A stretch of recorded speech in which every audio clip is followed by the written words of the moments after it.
Due to the well-known events in the Holy Land, the topic of fighting in Eastern Europe has moved into the background. It seems that every day, the interest of the world media in the Ukrainian crisis is beginning to wane.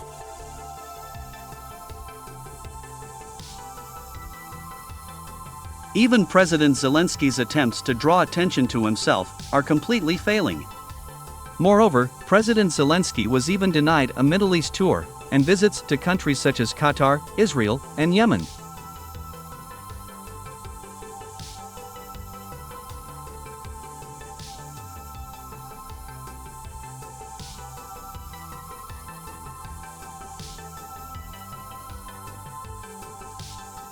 Meanwhile, Defense Minister Sergei Shoigu reported to Vladimir Putin on the situation on the battlefield.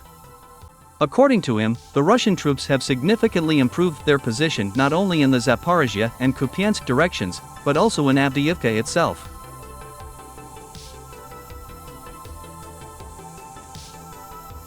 In the end, Sergei Shoigu added that the successes of the Russian army are connected not only with the supply of modern types of weapons, but also with the presence of a large number of professional and quite motivated soldiers.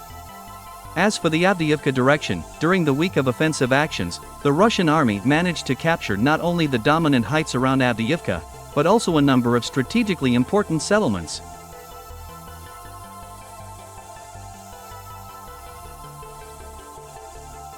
So, numerous war correspondents and analysts from the military portal DS stated that Russian troops began to seize the initiative along the entire front line. This is especially noticeable in Kupyansk and AVDIIVKA directions.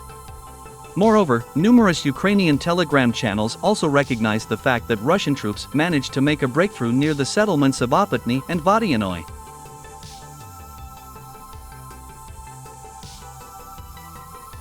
At the same time, it is worth noting that war correspondents announced the losses of these villages by the armed forces of Ukraine on October 10.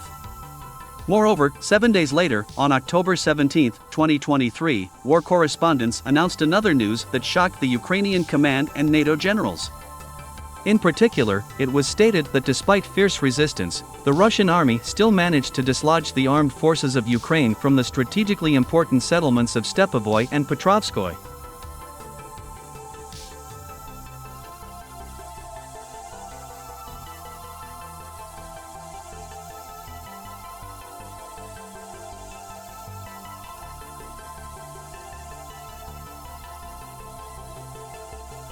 It is also worth noting the fact that the Ukrainian army is fiercely trying to rotate its troops in the AVDIIVKA direction and knock out Russian forces from captured settlements and dominant heights.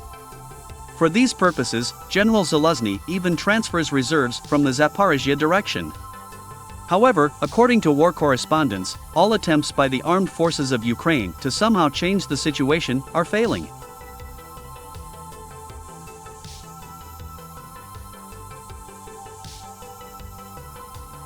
Thus, it can be concluded that the Russian command very competently took advantage of the failures of the armed forces of Ukraine during the summer counteroffensive, and struck at the most suitable time and at the right place, continuing to destroy enemy defenses in the AVDIIVKA and Kupyansk directions.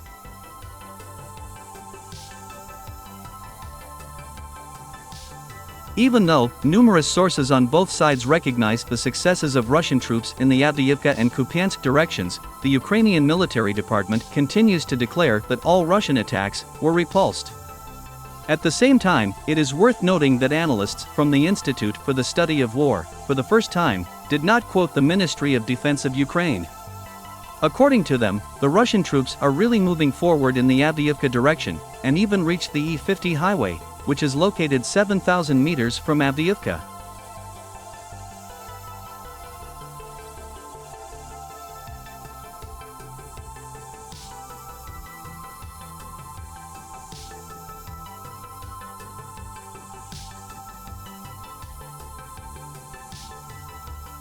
At the same time, independent military experts, along with war correspondents, particularly noted the Russian tank T-72, which excellently proved itself in the battles in the AVDIIVKA direction.